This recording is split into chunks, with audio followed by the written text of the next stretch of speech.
سے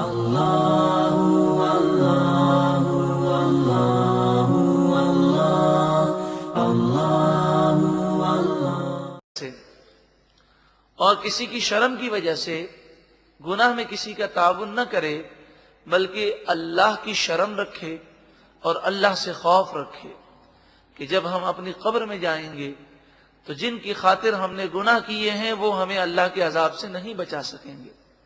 وَهُوَ خَيْرُ الْحَاكِمِينَ، اور وہی اللہ سب سے بہترین فیصلہ کرنے والا ہے۔ ارجعوا الی ابیکم، تم سب والد کی خدمت میں حاضر ہو جاؤ۔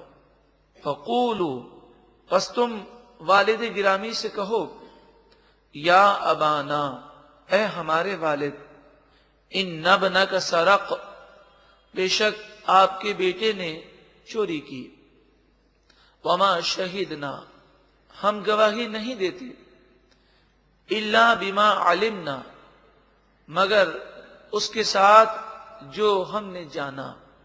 یعنی یہودا کو ابھی شک تھا کہ غلطی ہو گئی ہوگی، کسی خادم سے یہ پیالہ گر گیا ہوگا، بنیامین ایسا کام کر نہیں سکتا، اس لیے کہا کہ چوری کی، لیکن ہم اس چوری کو خود نہیں جانتے، ہم نے خود اپنی آنکھوں سے نہیں دیکھا، ہم تو اتنی بات جانتے ہیں کہ یہ بات لوگوں نے بتائی کہ اس نے چوری کی ہے۔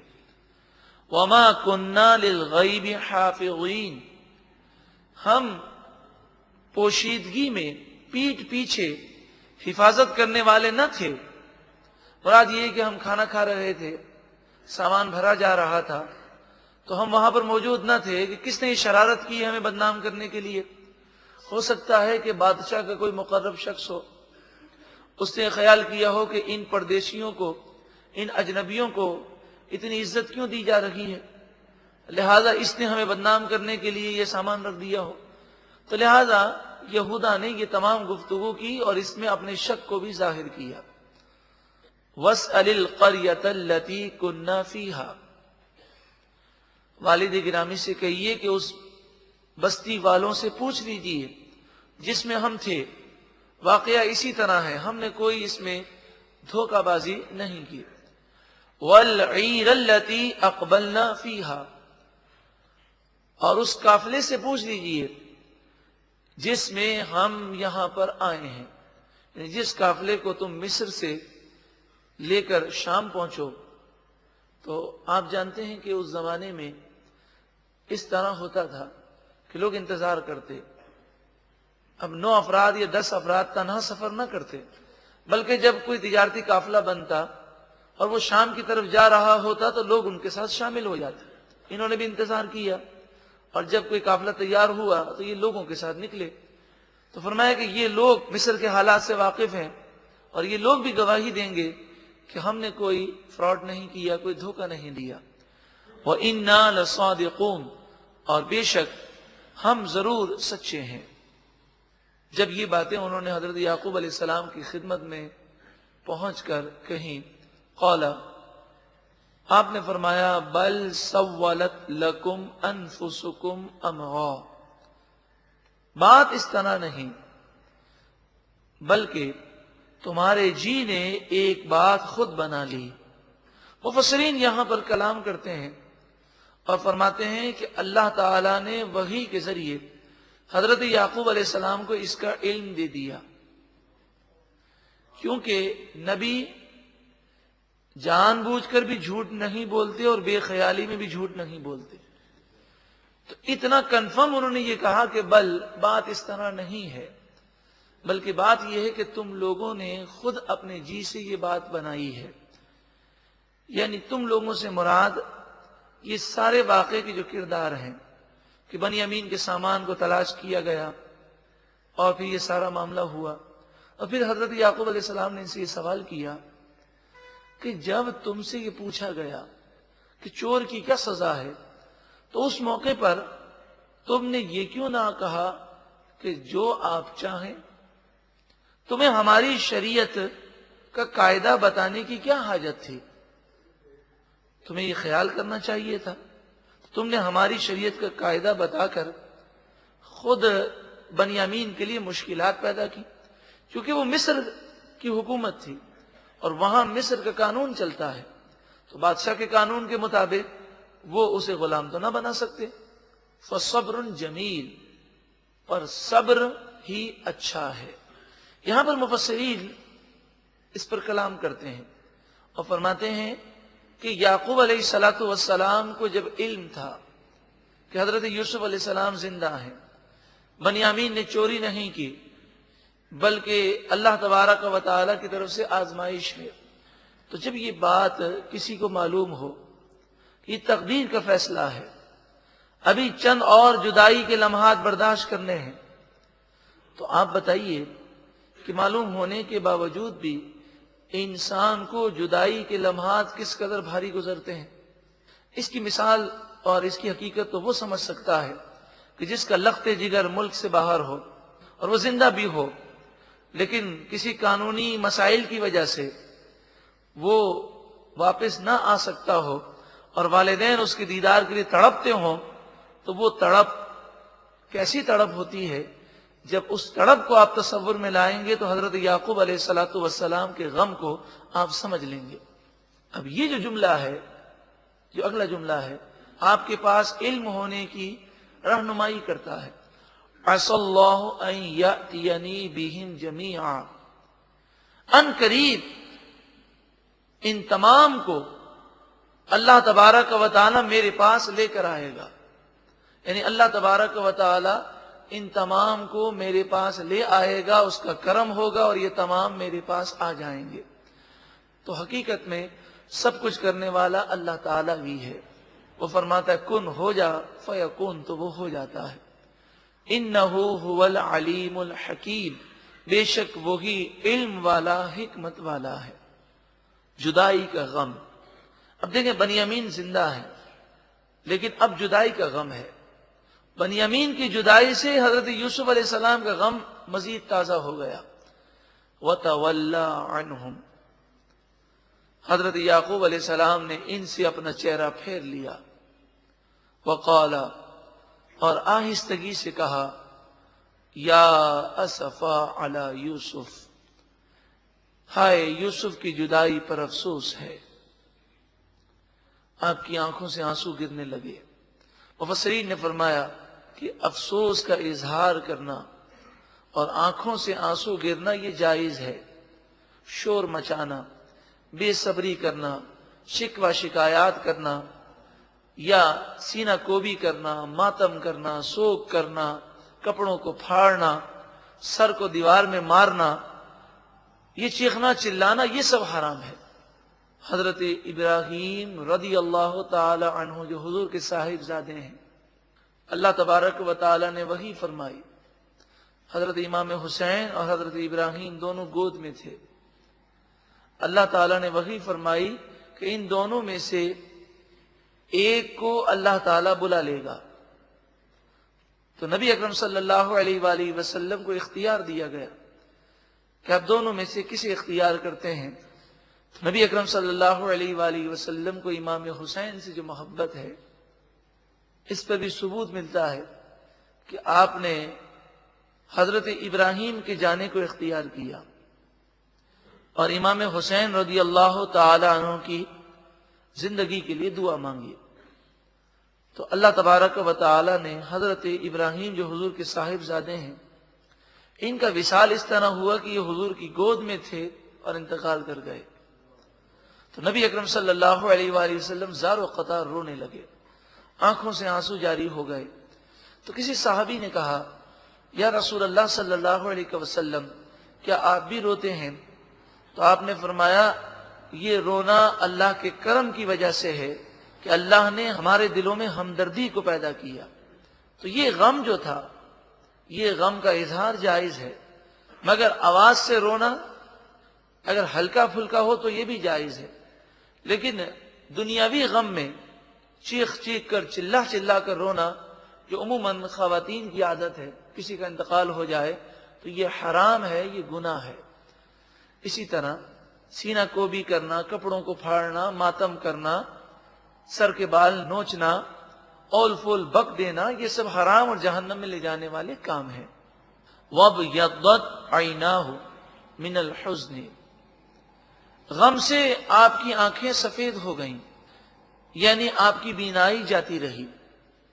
فہو کظیم، کظیم کے معنی پینے والا، تو آپ غم کو پیتے رہے، اور جو آپ صبر کرتے رہے اور برداشت کرتے رہے اس کا اثر آنکھوں پر ظاہر ہوا۔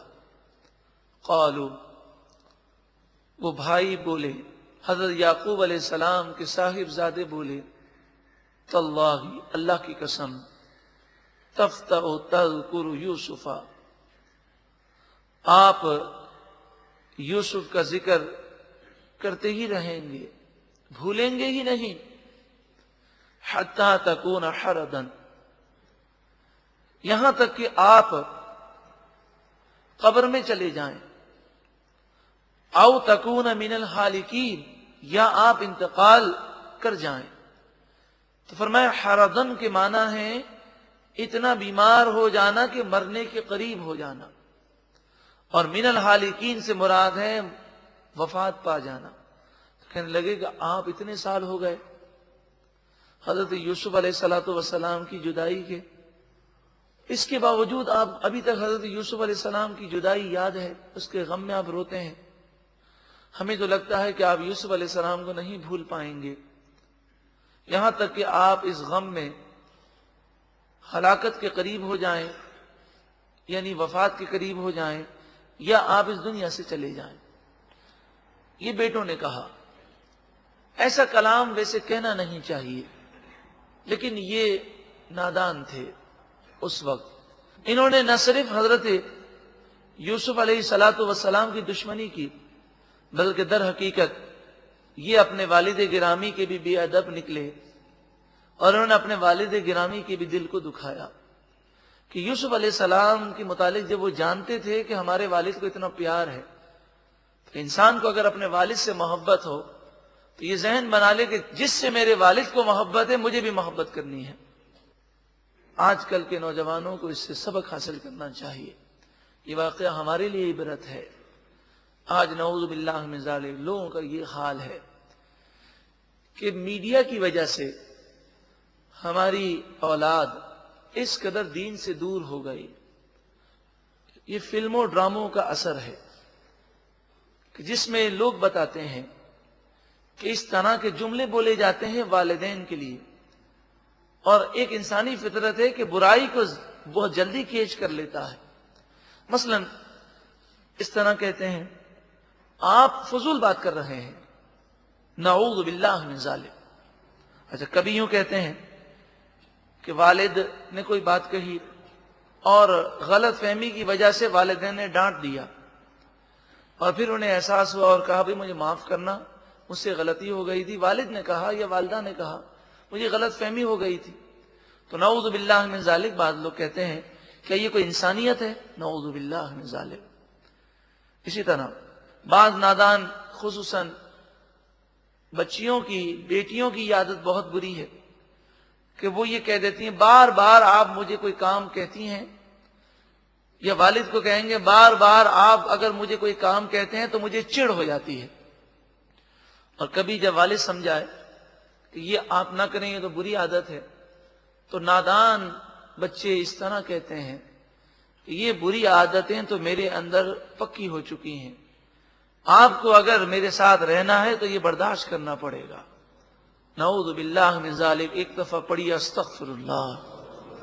اگر آج تک ہم نے ایسی باتیں کہی ہیں تو ہم اللہ کی بارگاہ میں توبہ کرتے ہیں، اور کوشش کیجیے اپنے والدین کو راضی کرنے کے لیے کہ آخرت بھی تباہ ہے، قبر بھی عذاب کا گڑھا ہے، اور دنیا میں بھی تباہی ہے اس بچے کے لیے، اس لڑکی کے لیے، چاہے وہ لڑکا ہو چاہے لڑکی ہو۔ اگر والدین کی بے ادبی کرتے ہیں یا ان کے دل کو دکھا دیں، والدین کبھی بددعا دینا نہیں چاہتے، لیکن کبھی کبھی اولاد ایسا دل دکھا دیتی ہے کہ دل پر قابو نہیں رہتا اور دل سے آہ نکل جاتی ہے، پھر اس آہ کو والدین واپس لینا چاہے تو نہیں لے سکتے، اور تباہی اس اولاد کے لیے مقدر بن جاتی ہے۔ پھر لوگ عاملوں کے پاس جاتے ہیں کہ پتہ نہیں کیا ہو گیا، والد کی آہ تو نکلی ہے 30 سال پہلے اور اس کا اثر اب ظاہر ہو رہا ہے. انہیں پتہ نہیں ہوتا. عاملوں کو جا کر کہتے نہ جانے کیا ہو گیا, جس کام میں ہاتھ ڈالیں نقصان ہی نقصان, تباہی تباہی. ہر آدمی دشمن بن رہا ہے اور ہم مسلسل تباہی کی طرف جا رہے ہیں. لیکن پھر بھی احساس نہیں ہوتا کہ اللہ سے معافی مانگیں, والدین کی قبر پہ جا کر معافی مانگیں, خوب رو رو کر اللہ کی بارگاہ میں دعا مانگیں. لیکن یہ احساس کیسے پیدا ہو؟ ہمارے تعلیمی اداروں میں قرآن کے نور سے منور نہیں کیا جاتا, اکثر تعلیمی اداروں میں, کیونکہ صرف باتیں کرنے سے کچھ نہیں ہوتا. اصل ہے کہ جو یہ بات وہ کہہ رہا ہے کیا اس کا عمل ہے؟ تو ہمارا میڈیا, ہمارا یہ فلمیں ڈراموں کا ایک نظام, اس نے ہماری نوجوان نسل کے ذہنوں کو تباہ کر دیا. اگر ہماری اولاد ہمارا ادب کرتی ہے تو وہ بھی صرف اس وجہ سے کہ والد صاحب کے پاس سارا کنٹرول ہے, دولت ان کے پاس ہے. ان سے اگر بگاڑ لیا تو مجھے وہ آگ کر دیں گے, نکال دیں گے. ورنہ آج والدین کی وہ عزت نہیں پائی جاتی جو کہ اسلامی تہذیب کا ایک شاہکار ہے. آ جائیے اسلام کی طرف, مغربی تہذیب کو ٹھکرا کر پھینک دیجئے. کہیں ایسا نہ ہو کہ یہ ہمارے لیے دنیا اور آخرت میں رسوائی کا باعث بن جائے. اس پر ہو سکے تو مہینے میں 1 مرتبہ یہ کیسٹ ضرور سن لیں, والدین سے محبت کیجیے. اس میں قرآن و حدیث کی باتیں جب سنیں گے تو ہو سکتا ہے قرآن و حدیث کی کوئی بات دل پر لگ جائے اور ہم باادب بن جائیں اور ہماری زبان سے, ہمارے عمل سے, ہمارے کردار سے ہمارے والدین کو تکلیف نہ ہو. اللہ تعالی ہم سب کو اس پر عمل کرنے کی توفیق عطا فرمائے. قال, حضرت یعقوب علیہ السلام نے فرمایا, انما اشکو بثی, میں اپنے غم کا شکوہ, و حزنی, اور اپنے حزن کا شکوہ, الی اللہ, اللہ کی بارگاہ میں عرض کرتا ہوں. مراد یہ ہے کہ میں یہ شکوہ تمہارے سامنے نہیں کر رہا اور نہ ہی میں اللہ کی بارگاہ میں شکوہ کر رہا ہوں, بلکہ مجھے دعا کرنے کا اختیار ہے. میں رب کی بارگاہ میں روتا ہوں اور اس کی بارگاہ میں عرض کرتا ہوں. اشکو کے لفظی معنی ہوتے شکوہ, لیکن جب اشکو کے بعد الی اللہ آئے تو اس سے مراد یہ ہے کہ اللہ کی بارگاہ میں گریہ وزاری کرنا. وَأَعْلَمُ مِنَ اللَّهِ مَا لَا تَعْلَمُونَ, اور میں اللہ کی جناب سے دیے ہوئے علم کے ذریعے وہ باتیں جانتا ہوں جو تم نہیں جانتے. اس میں حکمتیں ہیں اور اس آزمائش میں بھی درجات کی بلندی ہے. اب جدائی کا وقت ختم ہونے لگا. وحی الہی سے یعقوب علیہ السلام نے جان لیا کہ اب جدائی کے لمحات اب ختم ہونے والے ہیں.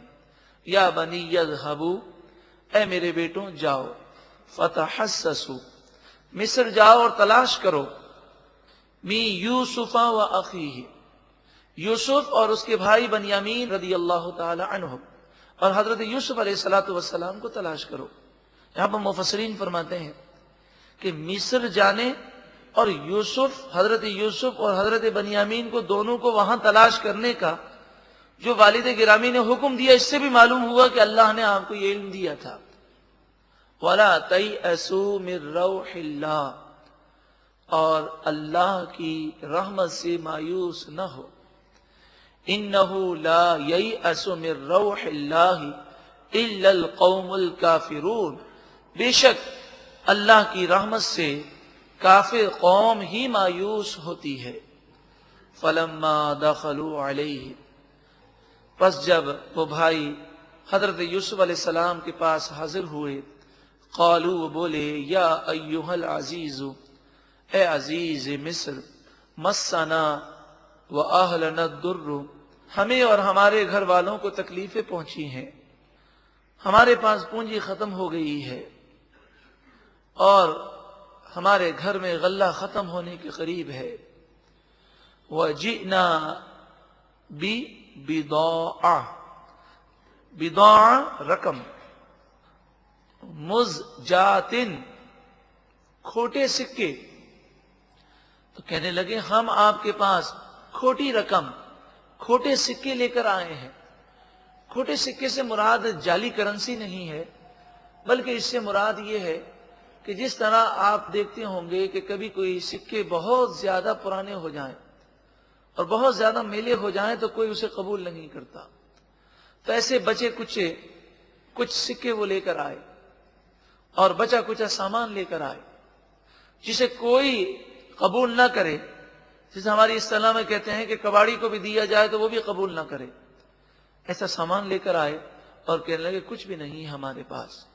فَأَوْفِ لَنَا الْكَيْلَ، پس ہم پر آپ کرم کیجئے اور ہمیں غلہ پورا دیجئے، وَتَصَدَّقْ عَلَيْنَا، اور ہم پر صدقہ کیجئے، إِنَّ اللَّهَ يَجْزِي الْمُتَصَدِّقِينَ، بے شک اللہ صدقہ کرنے والوں کو صلہ دیتا ہے، ثواب دیتا ہے۔ اب آپ بتائیے اگر کوئی اور ہوتا تو بھائیوں کو اس حالت میں دیکھ کر خوش ہوتا، تم نے جو کیا اس کا تو نے صلہ پایا، لیکن حضرت یوسف علیہ السلام کی آنکھوں سے آنسو جاری ہو گئے۔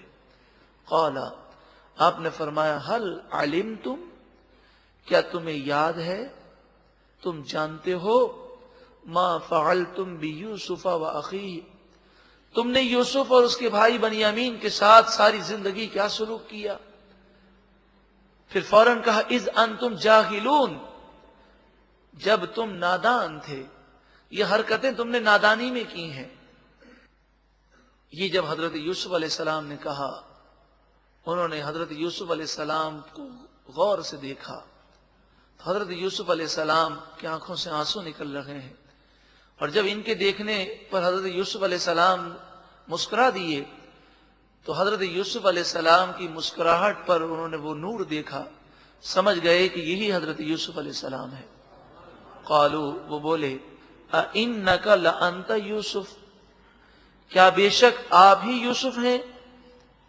قال، آپ نے فرمایا، انا یوسف ہوں، میں یوسف ہوں، وَهَذَا أَخِي، اور یہ میرا سگا بھائی بنیامین ہے۔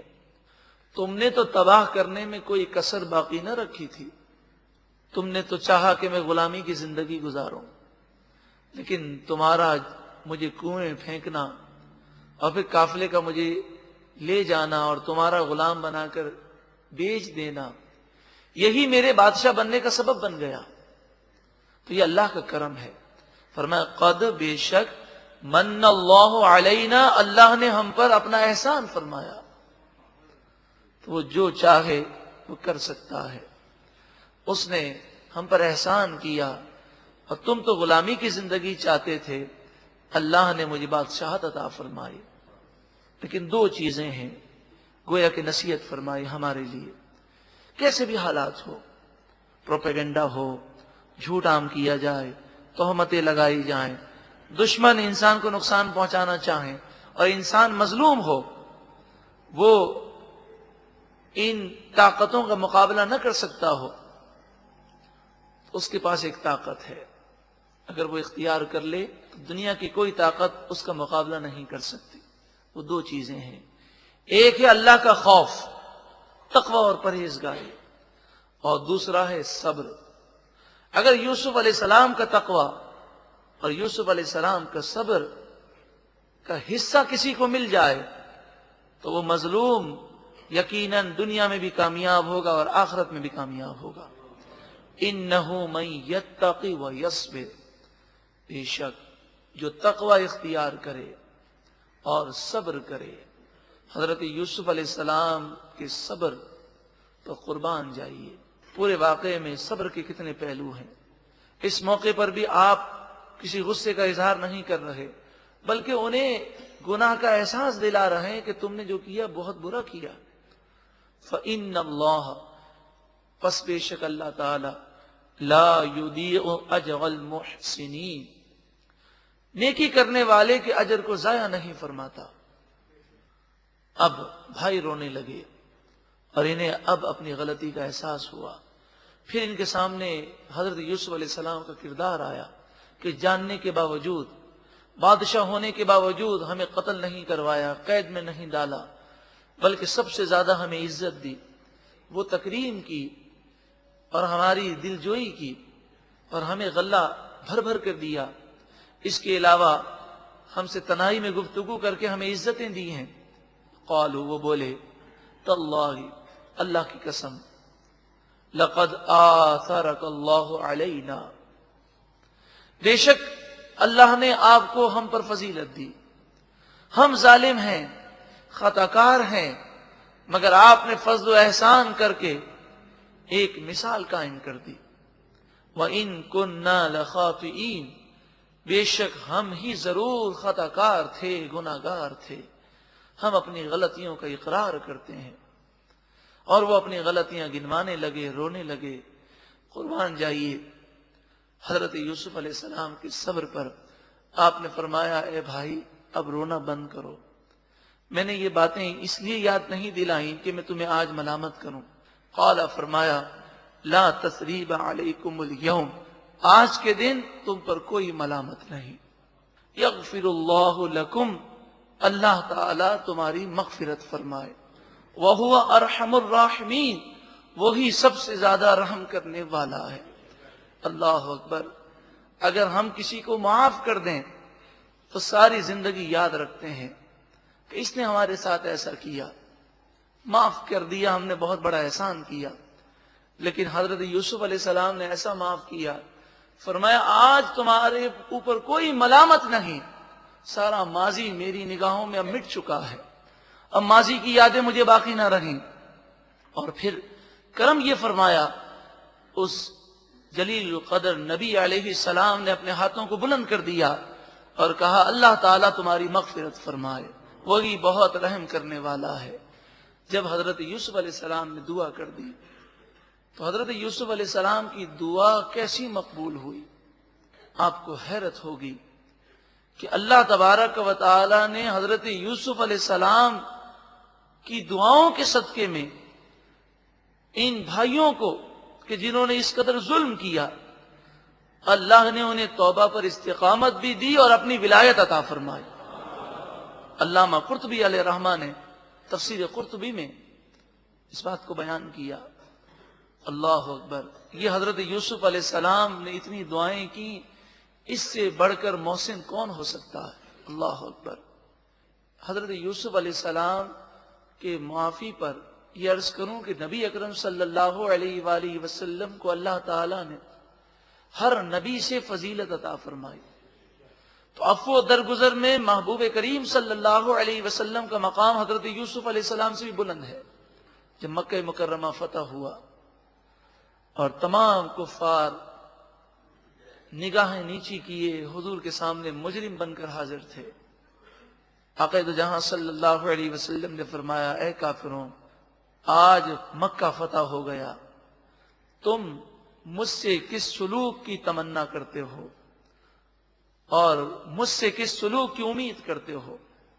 تاریخ دان بیان کرتے ہیں کہ کافروں کے رونگٹے کھڑے ہو گئے اور ان کا اپنے پاؤں پہ کھڑا رہنا ممکن نہ رہا، بعض خوف کے مارے گر پڑے۔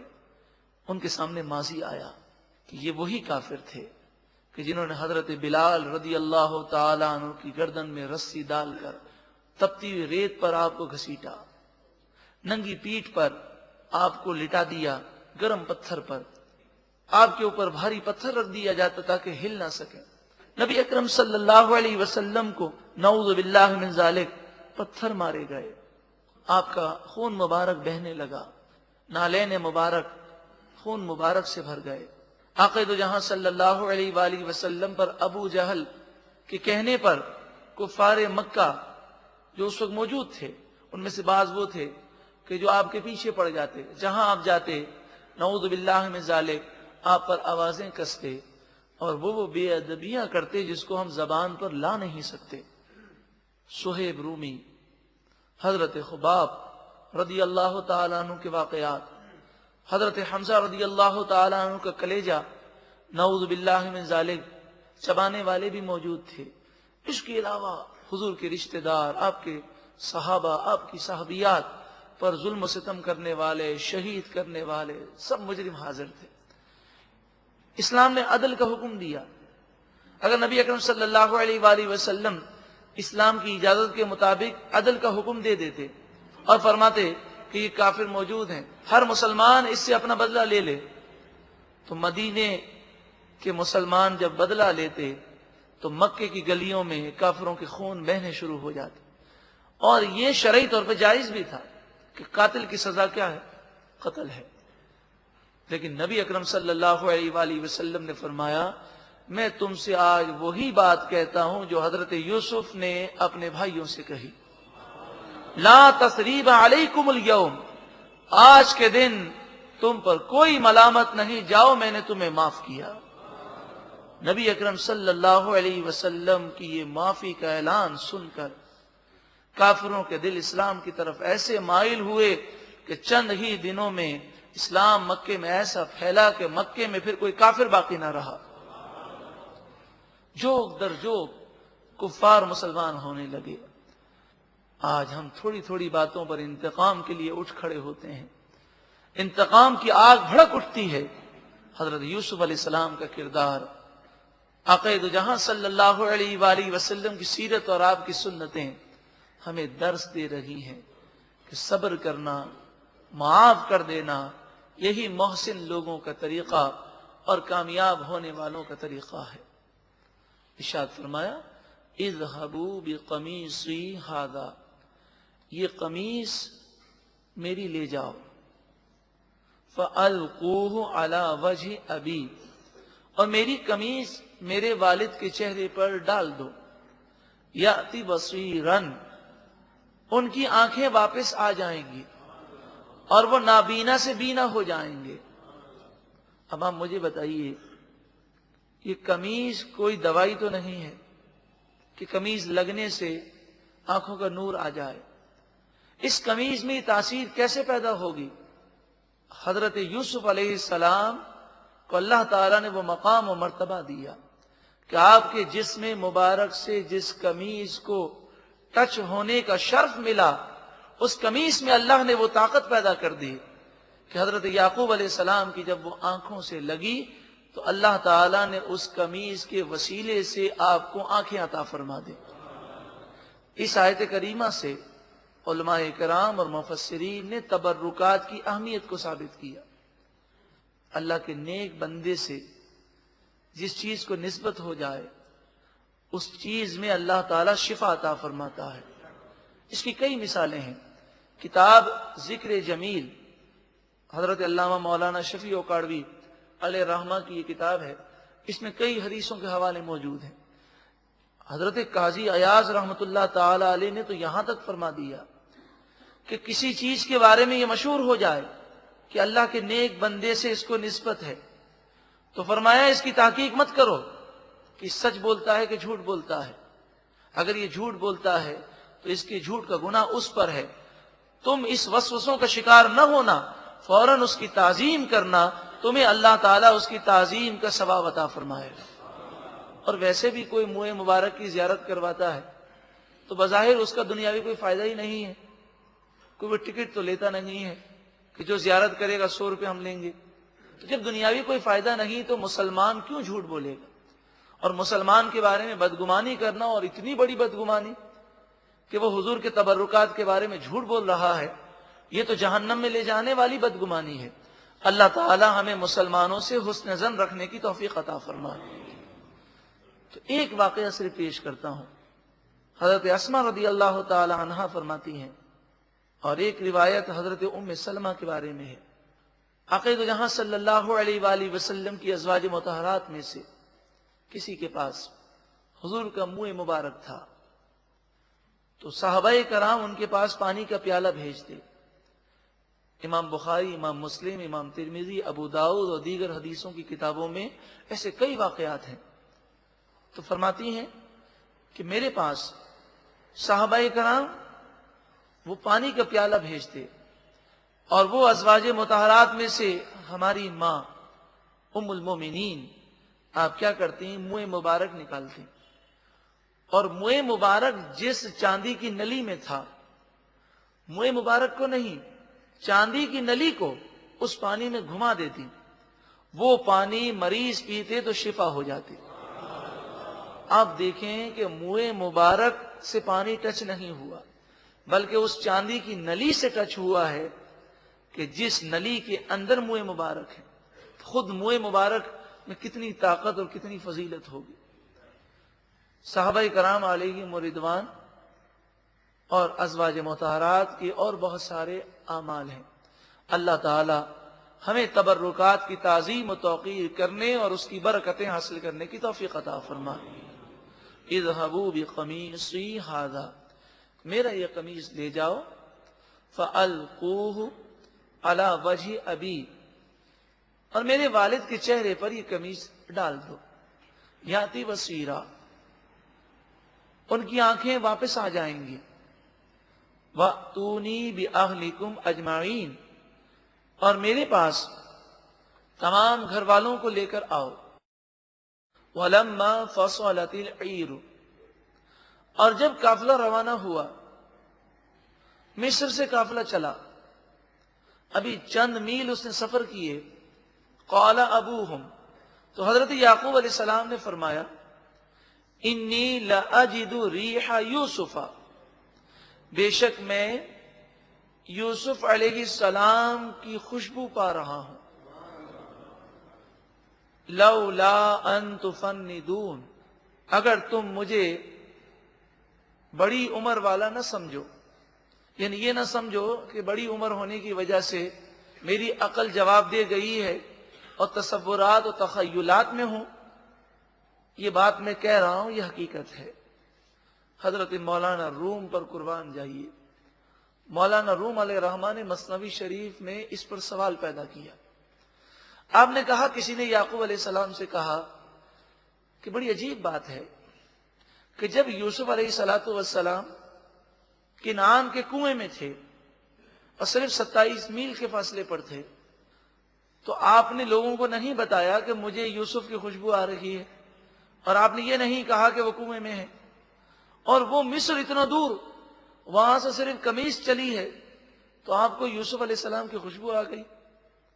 تو حضرت یعقوب علیہ السلام نے جو جواب دیا، حضرت مولانا روم علیہ الرحمٰن نے یہ بیان کیا، فرمایا یعقوب علیہ السلام نے کہ ہم اللہ والوں کی کیفیات دو طرح سے ہیں، کہ جب ہم اللہ کی یاد میں گم ہوتے ہیں اور استغراقی کیفیات ہوتی ہیں، ہم اللہ کے جلووں میں اور اس کی تجلیات میں ایسے گم ہوتے ہیں کہ اپنے آپ کی طرف ہماری توجہ نہیں ہوتی، اپنے لباس کی طرف بھی توجہ نہیں ہوتی، اور جب ہم ان لمحات میں فیض لے کر قال میں آتے ہیں، ہم اپنے ذہنی طور پر دنیا پر توجہ دیتے ہیں، تو وہ استغراقی کیفیات میں جو اللہ کے نور سے ہم نے فیض لیا ہوتا ہے، اس کا نتیجہ یہ ہوتا ہے کہ جب ہم اس سے نکلتے ہیں تو ساری دنیا ہمارے سامنے ایسے ہوتی ہے جیسے ہتھیلی میں رائی کا دانہ ہے۔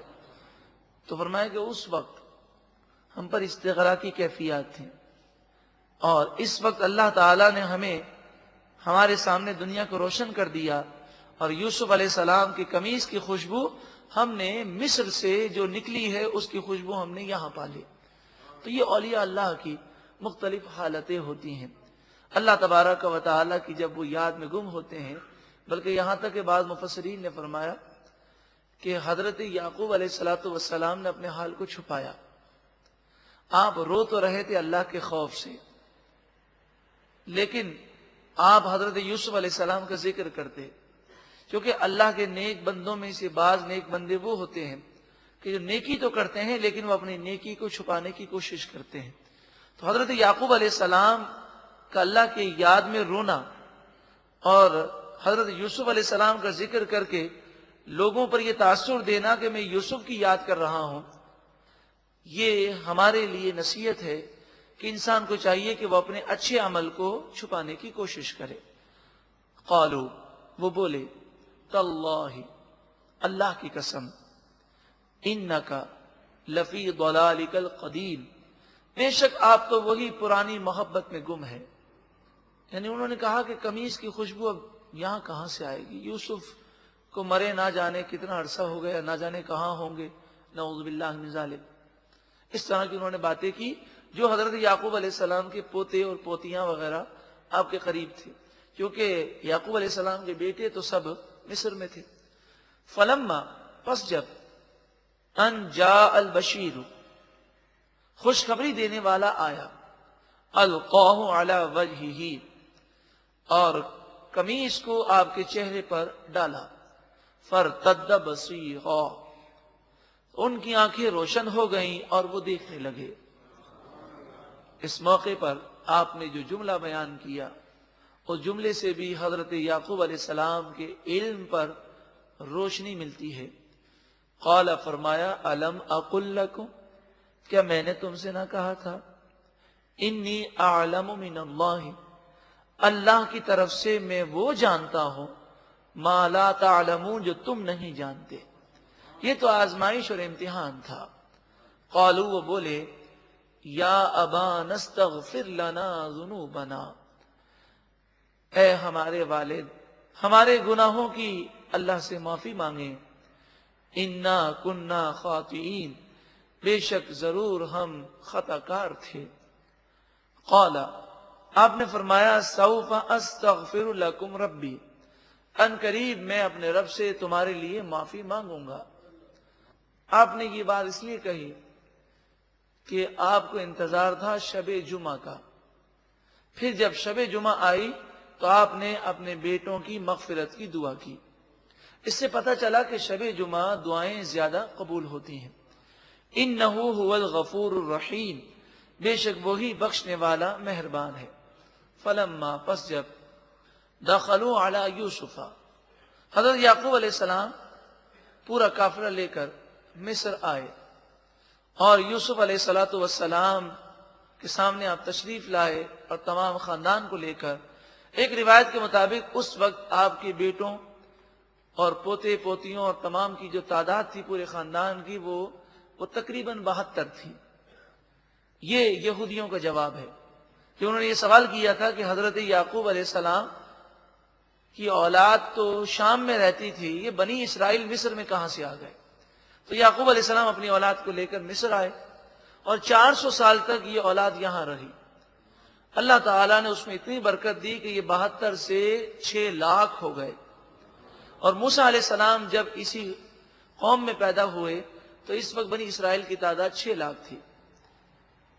آوا الیہ ابویہ، اپنے قرب میں حضرت یوسف علیہ السلام نے اپنے والدین کو جگہ عطا فرمائی۔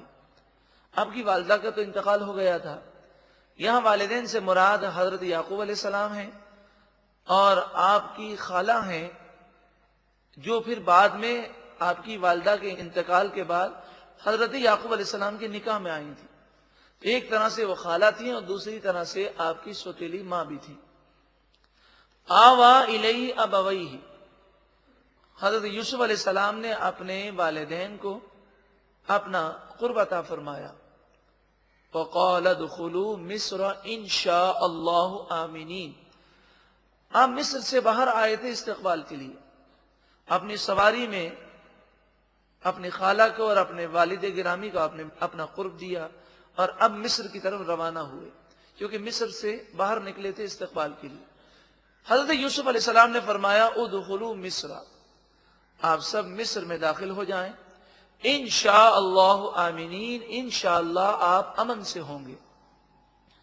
وَرَفَعَ أَبَوَيْهِ عَلَى الْعَرْشِ، اپنے والدین کو تخت پر آپ نے بلند کیا، یعنی اپنے شاہی تخت پر والدین کو بٹھایا، اور جیسے ہی آپ اپنی کرسی پر بیٹھے وَخَرُّوا لَهُ سُجَّدًا، وہ تمام کے تمام آپ کے لیے سجدے میں گر گئے، یعنی آپ کے بھائیوں نے، آپ کے والد نے اور آپ کی خالہ نے اور دیگر آنے والے تمام مہمانوں نے آپ کو سجدہ تعظیمی کیا۔ یہ پہلے ہی مسئلہ آپ سماعت کر چکے ہیں کہ سجدے کی 2 قسمیں ہیں۔ ایک سجدہ ہے کسی کی عبادت کے لیے سجدہ کرنا، کسی کو الہ، خدا، معبود سمجھ کے سجدہ کرنا، یہ پہلے بھی شرک تھا، اب بھی شرک ہے۔ دوسرا سجدہ کسی کی تعظیم کے لیے سجدہ کرنا، اسے خدا نہ سمجھا جائے، خدا کا بندہ سمجھا جائے، مگر اس کی تعظیم کے لیے سجدہ کیا جائے، یہ پچھلی شریعتوں میں جائز تھا، لیکن شریعت محمدیہ صلی اللہ علیہ وسلم میں یہ بھی حرام، گناہ کبیرہ اور جہنم میں لے جانے والا کام ہے۔ تو پچھلی شریعت میں جائز تھا۔ اب سجدہ صرف اور صرف اللہ کی ذات کے لیے ہو سکتا ہے۔ ہم سجدہ کریں گے، چاہے عبادت کا سجدہ ہو، چاہے تعظیمی سجدہ ہو، وہ صرف اور صرف اللہ ہی کو ہو سکتا ہے۔ اللہ کے علاوہ کسی اور کے لیے سجدہ جائز نہیں۔ وَخَرُّوا لَهُ سُجَّدًا، سب آپ کے لیے سجدے میں گر گئے۔ وَقَالَ يَا أَبَتِ، آپ نے کہا اے میرے والد، هَذَا تَأْوِيلُ رُؤْيَايَ مِن قَبْلُ، یہ میرے اس خواب کی تعبیر ہے جو میں نے اس سے پہلے دیکھا تھا، اور جس کی تعبیر یہ تھی کہ آپ کو اللہ بادشاہت دے گا، نبوت کا آپ اعلان کریں گے اور تمام آپ کے بھائی آپ کو سجدہ کریں گے۔ جو آپ نے دیکھا تھا کہ ایک سورج، ایک چاند اور 11 ستارے آپ کو سجدہ کر رہے ہیں۔ آپ نے اللہ کا شکر ادا کیا، قد جعلها ربی حقا، بے شک میرے رب نے اسے سچا کر دکھایا۔ خواب کی اپنی حقیقت ہے، لیکن خواب کی تعبیر کا علم ایک مشکل ترین علم ہے۔ فی زمانہ اس کے ماہرین نایاب ہیں، لہذا ہمارے لیے حکم ہے کہ اچھا خواب دیکھیں تو اللہ کا شکر ادا کریں، 2 رکعت نفل شکرانے کی پڑھیں، اور اگر برا خواب دیکھیں تو آنکھ کھلتے ہی ہو سکے تو 3 مرتبہ اعوذ باللہ من الشیطان الرجیم پڑھ کر اپنے بائیں کندھے کی طرف تھو تھو کر دیں، یعنی تھوکنا نہیں ہے، اس طرح تھو تھو کرنا ہے جیسے شیطان کو ہم دھتکار رہے ہیں۔ اور اگر دوبارہ سونا ہو تو کروٹ بدل کے سو جائیں۔ اگر کوئی ڈرانا خواب ہو تو کوئی صدقہ کر دیں، 2 رکعت نفل توبہ کی پڑھ لیں، اور اس خواب کا ذکر کسی سے نہ کریں۔ اور اچھا خواب ہو تو صرف اسی سے ذکر کریں جو زبان کی احتیاط کرتا ہو، نیک آدمی ہو اور آپ کا محسن ہو۔ عقید جہاں صلی اللہ علیہ وآلہ وسلم کی احادیث کی روشنی میں علماء بیان کرتے ہیں کہ جو یہ کام کر لے گا اسے کوئی برا خواب نقصان نہیں پہنچائے گا۔ وَقَدْ أَحْسَنَ بِي اِذْ أَخْرَجَنِي مِنَ السِّجْنِ، اور بے شک میرے رب نے مجھ پر احسان کیا جب مجھے جیل خانے سے باہر نکالا۔ وَجَاءَ بِكُم مِّنَ الْبَدْوِ، اور مجھے ایک دیہات سے باہر لے آیا، میں اس گاؤں سے نکل کر مصر آیا اور میرے لیے مصر میں بادشاہت عطا فرمائی۔ من بعد، بعد اس کے ان نزغ الشیطان بینی و بین اخوتی، شیطان نے میرے اور میرے بھائیوں کے درمیان نفرت کو ڈال دیا۔ اس میں مفسرین فرماتے ہیں کہ حضرت یوسف علیہ السلام کے صبر پر اور آپ کے عفو و درگزر پر قربان جائیے کہ معاف جب کر دیا تو اس کے بعد یہ نہیں کہا کہ میرے بھائیوں نے تو میرے ساتھ یہ کیا، وہ تو مجھے تباہ کرنا چاہتے تھے، اللہ نے مجھے غلبہ دے دیا۔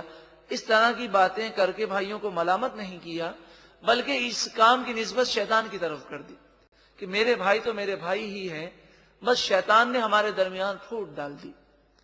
ان ربی لطیف لما یشاء، بے شک میرا رب جس کے لیے چاہے آسانی فرما دیتا ہے۔ لطیف کے ایک معنی ہے آسانی فرمانے والا، یا لطیف 129 مرتبہ جو کوئی روزانہ پڑھے اس کا دل بھی منور ہو جاتا ہے، دل کی سختی بھی دور ہوتی ہے۔ اور الحمدللہ یا لطیف 129 مرتبہ پڑھنے سے مختلف مسائل میں بھی آسانی ہو جاتی ہے، مشکلات اس کے لیے آسان ہوتی ہیں۔ انہو هو العلیم الحکیم، بے شک وہی علم والا حکمت والا ہے۔ ربی، اے میرے رب، قد آتیتنی من الملک، بے شک تو نے مجھے بادشاہت عطا فرمائی، وعلمتنی من تأویل الاحادیث، اور مجھے باتوں کا انجام سکھایا، یعنی خوابوں کی یقینی تعبیر کا علم دیا۔ فاطر السماوات والارض، اے زمین اور آسمان کو پیدا کرنے والے، انت ولی فی الدنیا والآخرہ، تو ہی میرا حقیقی دوست ہے دنیا اور آخرت میں، میرا مددگار ہے، میرا مولا ہے۔ اب آپ نے اتنی حمد و ثنا کرنے کے بعد دو چیزوں کو سوال کیا۔ نبی ہیں، معصوم ہیں، ہمارے لیے تعلیم ہے، توفنی مسلمن، ایمان کی حالت میں تو مجھے وفات عطا فرما، مسلمن، مجھے وفات دے، مسلمن، اس حال میں کہ میں مسلمان ہوں۔ اسلام پر اس دنیا سے جانے کی تمنا نبیوں نے کر کے ہمیں بتایا کہ یہ بہت عظیم تمنا ہے۔ وہ تو معصوم ہیں، وہ تو محفوظ ہیں، ہمیں اپنے ایمان کی حفاظت کی فکر کرنی چاہیے۔ نبی اکرم صلی اللہ علیہ وآلہ وسلم اکثر یہ دعا کرتے، اللہم ثبت قلبی علی دینک، اے پروردگار میرے دل کو اپنے دین پر استقامت عطا فرما۔ تو حضور صلی اللہ علیہ وسلم تو جس کی طرف اشارہ کر دیں اسے استقامت مل جائے، یہ آپ ہماری تعلیم کے لیے فرما رہے ہیں۔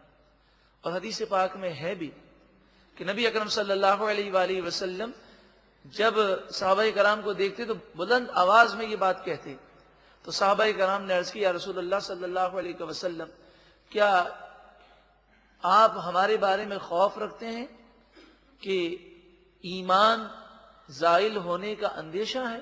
تو نبی اکرم صلی اللہ علیہ وآلہ وسلم نے صحابہ کرام کو بھی ایمان کی حفاظت کا ذہن دیا۔ اس طرح کی حدیثوں میں واقعات ہیں۔ صحابہ کرام پر تو نبی اکرم صلی اللہ علیہ وآلہ وسلم کا خصوصی کرم تھا۔ ہم عاجز اور کمزور بندے ہیں، رب کی بارگاہ میں یہی دعا کرتے ہیں کہ اللہ تعالی ہم سب کے ایمان کو سلامتی عطا فرمائے۔ وَأَلْحِقْنِي بِالصَّالِحِينَ، اور آپ نے یہ دعا کی، اے پروردگار مجھے نیکوکار لوگوں کے ساتھ شامل فرما دے، یعنی میرا حشر کل بروز قیامت نیک لوگوں کے ساتھ فرما۔ وہ تو نیک تھے، نیکوں کے سردار تھے۔ ہم اپنے لیے دعا کرتے ہیں، اے پروردگار دنیا میں بھی نیک لوگوں کی طرح زندگی گزارنے کی توفیق عطا فرما۔ موت آئے تو ایسی موت آئے جیسی نیک لوگوں کو، ان لوگوں کو موت آتی ہے جس سے تو راضی ہوتا ہے۔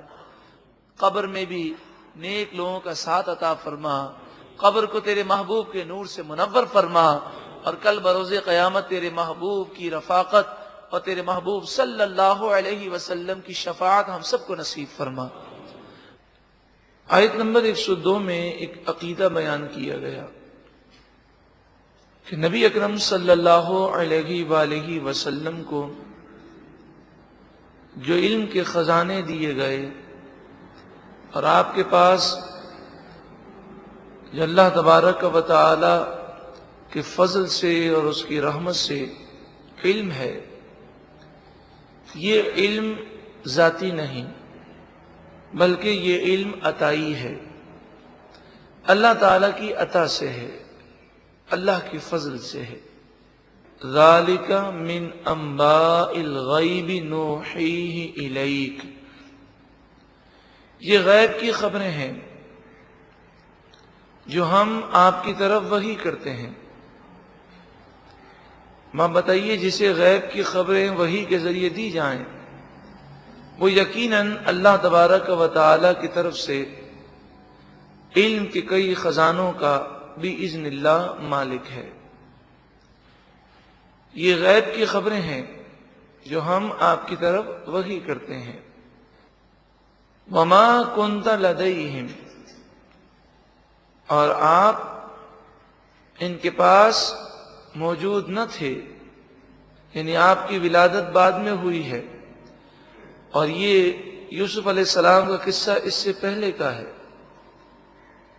اذ اجمعوا امرهم، جب وہ اپنے معاملات کا تہیہ کر چکے تھے۔ امرهم سے مراد وہ جو مکر و فریب اور جو انہوں نے سازش تیار کی تھی حضرت یوسف علیہ السلام کو کنویں میں یعنی ڈالنے کی۔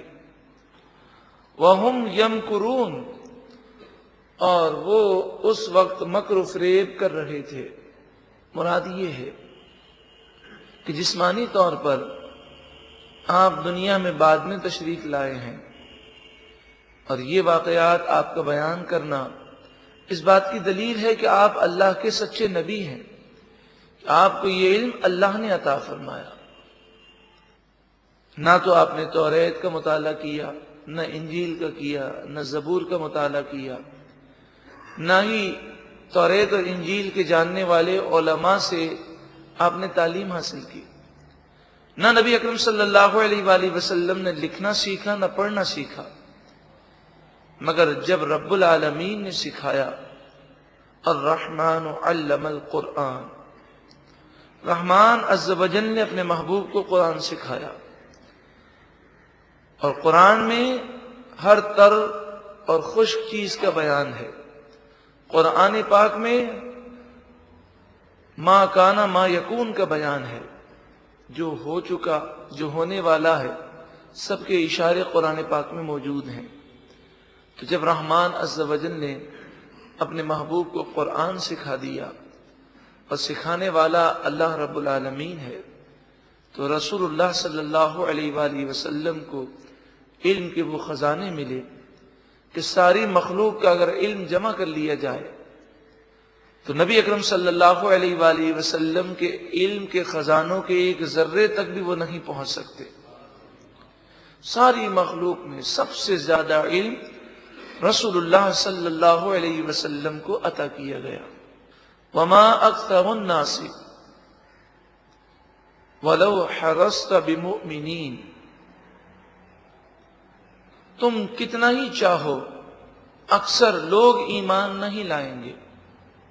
ایمان اسے ہی نصیب ہوگا کہ جس پر اللہ کا فضل ہوگا، اور اللہ کا فضل ان لوگوں پر نازل نہیں ہوتا جن کے گناہوں کی وجہ سے اللہ ناراض ہو گیا۔ وما تسألهم علیہ من اجر، ارے محبوب صلی اللہ علیہ وسلم، آپ اس تبلیغ دین پر ان کافروں سے کوئی اجرت نہیں مانگتے، آپ تو اللہ کی رضا کے لیے تبلیغ دین کرتے ہیں۔ ان هو الا ذکر للعالمین، یہ قرآن تو تمام جہان والوں کے لیے نصیحت ہے۔ اس میں نصیحت کی وہ باتیں ہیں جو دل کے زنگ کو دور کر دیتی ہیں۔ وَكَأَيٍّ مِّنْ آیَةٍ فِي السَّمَاوَاتِ وَالْأَرْضِ یمرون علیہا، آسمان و زمین میں بہت ساری ایسی نشانیاں ہیں جہاں سے لوگ گزرتے ہیں، دیکھتے بھی ہیں، لیکن عبرت کی نگاہ نہیں ہے۔ لوگ تو جنازوں سے بھی عبرت حاصل نہیں کرتے، لوگ تو بیماری سے بھی عبرت حاصل نہیں کرتے۔ یمرون علیہا، وہ ان نشانیوں کے پاس سے گزرتے ہیں۔ آسمان و زمین میں قدرت کی نشانیاں ہیں مگر غور و فکر نہیں کرتے۔ وَهُمْ عَنْهَا مُعْرِضُونَ، اور وہ ان نشانیوں سے منہ پھیرے ہیں۔ منہ پھیرے ہیں سے مراد یہ ہے کہ ان کی توجہ اس طرف نہیں ہے، سوچ کا یہ پہلو انہیں حاصل نہیں ہوا۔ ان کی مثال تو ایسے ہے جیسے جانور کہ اس کی آنکھیں بھی ہیں، اس کے کان بھی ہیں، وہ سنتا بھی ہے، دیکھتا بھی ہے، لیکن بات کی گہرائی تک نہیں پہنچتا بلکہ سمجھتا ہی نہیں ہے۔ وَمَا يُؤْمِنُ أَكْثَرُهُمْ بِاللَّهِ إِلَّا وَهُمْ مُشْرِكُونَ، اکثر لوگ اللہ پر ایمان لاتے ہیں اس حال میں کہ وہ شرک کرنے والے ہیں۔ بعض لوگ تو اللہ کو مانتے نہیں ہیں، اور بعض لوگ اگر مانتے ہیں تو اس کے ساتھ شرک کرتے ہیں۔ قرآن مجید فرقان حمید نے آج سے 1400 سال قبل یہ بات ارشاد فرمائی۔ آج بھی آپ دیکھیں مسلمانوں کے مقابلے میں کافروں کی اکثریت ہے۔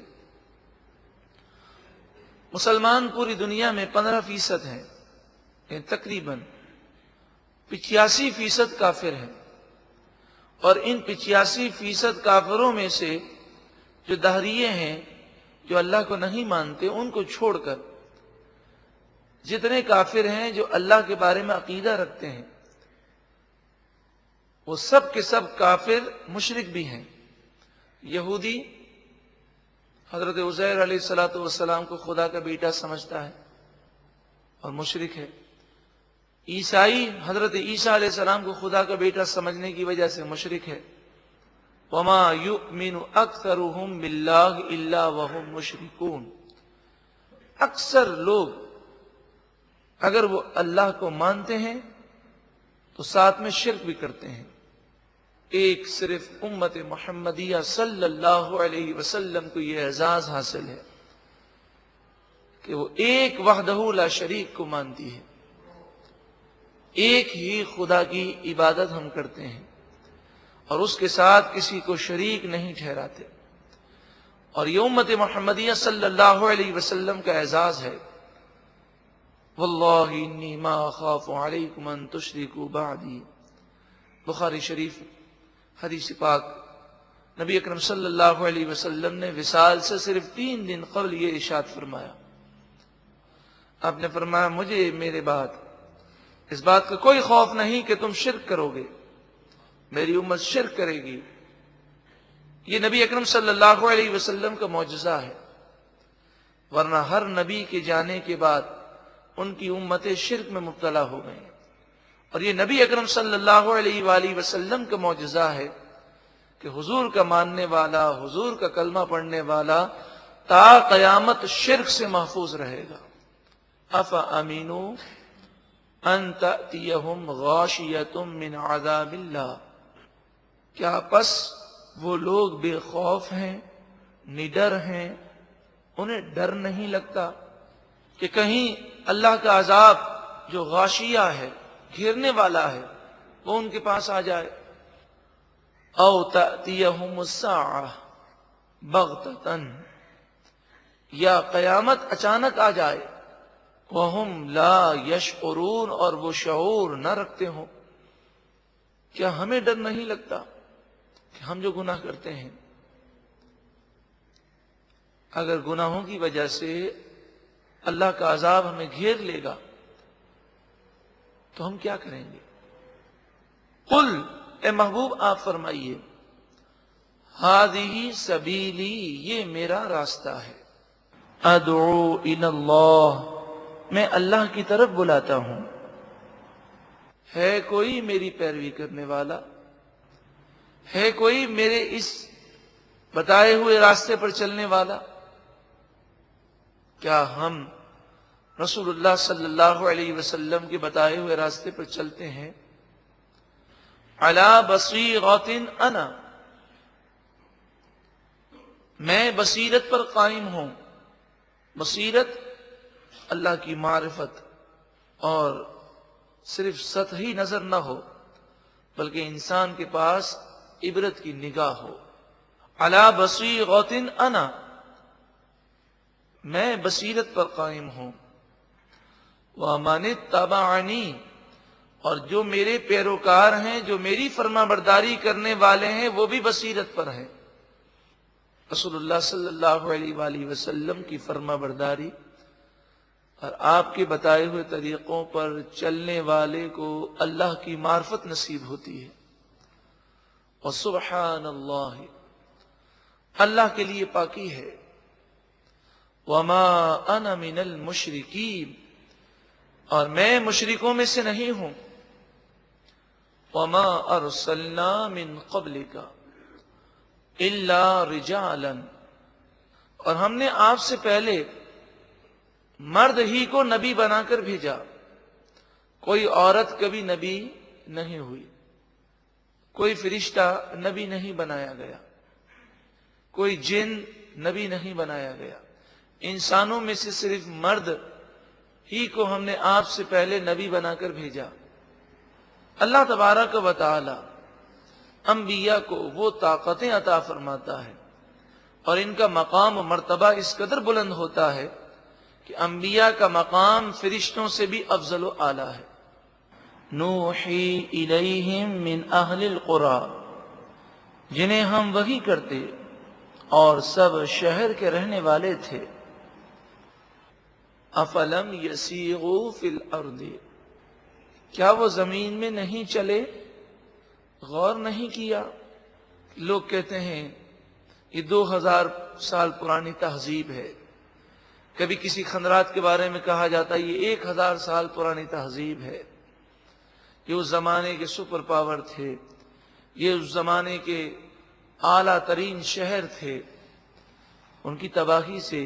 اسی طرح قبرستان ہم جب جاتے ہیں تو کسی کی قبر پہ لکھا ہوتا ہے میجر، کسی کی قبر پہ لکھا ہے کرنل، کسی کی قبر پہ لکھا ہے ڈاکٹر، کوئی وزراء ہے، کوئی ڈاکٹر ہے، کوئی وکیل ہے، کوئی مالدار ہے، کوئی عہدیدار ہے، نیک ہو کہ بد ہو، غریب ہو کہ امیر ہو، قبرستان ہر ایک کے لیے عبرت کا پیغام ہے۔ یہی وہ جگہ ہے جس میں ہمیں بھی آنا ہے۔ افلم یسیروا فی الارض، کیا وہ زمین میں نہیں چلے، فینظروا، کہ وہ دیکھتے، کیف کان عاقبۃ الذین من قبلہم، ان سے پہلے لوگوں کا انجام کیسا ہوا، کہاں گئی ان کی طاقت، ان کی دولت، ان کے بنگلے، ان کی کاریں۔ فی زمانے کے اعتبار سے بات کی جا رہی، اس زمانے میں بڑے بڑے محلات، باغات، نہریں، بلکہ بعض تو پورے پورے شہر کے اور پورے پورے ملک کے بادشاہ تھے۔ کیف کان عاقبۃ الذین من قبلہم، کہ وہ دیکھتے ان سے پہلے لوگوں کا کیسا انجام ہوا۔ اب جو نیک لوگ تھے انہیں بھی قبر میں جانا ہے اور بروں کو بھی جانا ہے۔ دنیا تو جیسے تیسے گزر جائے گی، آخرت میں کامیابی صرف نیک لوگوں کو ملے گی۔ وَلَدَارُ الْآخِرَةِ خَيْرٌ لِّلَّذِينَ اتَّقَوْا، اور ضرور آخرت کا گھر متقی لوگوں کے لیے بہت بہتر ہے۔ متقی لوگ کسے کہتے ہیں؟ جن پر اللہ کے خوف کا ایسا غلبہ ہو کہ گناہ کرنے کی جرت نہ ہو، گناہ کی طرف نہ بڑھ سکے۔ اللہ تعالی ہمیں بھی اپنی یاد میں رونے والی آنکھیں اور تڑپنے والا دل عطا فرمائے، اور ہمیشہ گناہوں سے ہماری جان چھوٹ جائے۔ افلا تعقلون، کیا تم سمجھ نہیں رکھتے، عقل نہیں رکھتے؟ حتی، یہاں تک کہ اذا استیأس الرسل، رسول ان کافروں کے ایمان لانے سے مایوس ہو گئے۔ جب انہوں نے تبلیغ دین کر لی اور اتمام حجت مکمل ہوا، اور انہوں نے یہ خیال کر لیا کہ اب یہ کافر اب کبھی ایمان نہیں لائیں گے، وَظَنُّوا، اور ان کافروں نے یہ گمان کیا، انہم قد کذبوا، بے شک ان رسولوں نے جھوٹ بولا، نعوذ باللہ من ذالک، کیونکہ ڈھیل بہت زیادہ مل گئی۔ رسولوں نے یہ کہا تھا کہ گناہ کرنے پر عذاب آئے گا، لیکن وقت بہت زیادہ نکل گیا اور اس ڈھیل کو وہ نہ سمجھے، تو کافر یہ گمان کرنے لگے کہ ان رسولوں نے ہمیں صرف ڈرانے کے لیے بات کہہ دی ہے۔ جاءہم نصرنا، ان رسولوں کے پاس ہماری مدد آ گئی، فنجی من نشاء، پھر ہم نے نجات دی جسے ہم نے چاہا، نیک لوگوں کو اپنی گرفت سے اور عذاب سے بچا لیا۔ وَلَا يُغَدُّ بَأْسُنَا عَنِ الْقَوْمِ الْمُجْرِمِينَ، مجرم قوم، گناہگار قوم سے ہمارا عذاب نہیں ٹلتا۔ جب عذاب آ جائے تو گناہگار قوم کو ہمارے عذاب سے کوئی بچا نہیں سکتا۔ اللہ اکبر۔ لَقَدْ كَانَ فِي قَصَصِهِمْ عِبْرَةٌ لِأُولِي الْأَلْبَابِ، ان تمام قصوں میں عقل مندوں کے لیے عبرت ہے کوئی عبرت حاصل کرنے والا؟ ما کان حدیثا یفترا، یہ باتیں من گھڑت نہیں، یہ سچی باتیں ہیں۔ ولیکن تصدیق الذی بین یدیہ، بلکہ یہ قرآن پچھلی کتابوں کی تصدیق کرنے والا ہے، وَتَفْصِيلَ كُلِّ شَيْءٍ، اور ہر چیز کی تفصیل بیان کرنے والا ہے، وَهُدًى، اور ہدایت ہے، وَرَحْمَةً، اور رحمت ہے، لِقَوْمٍ يُؤْمِنُونَ، اس قوم کے لیے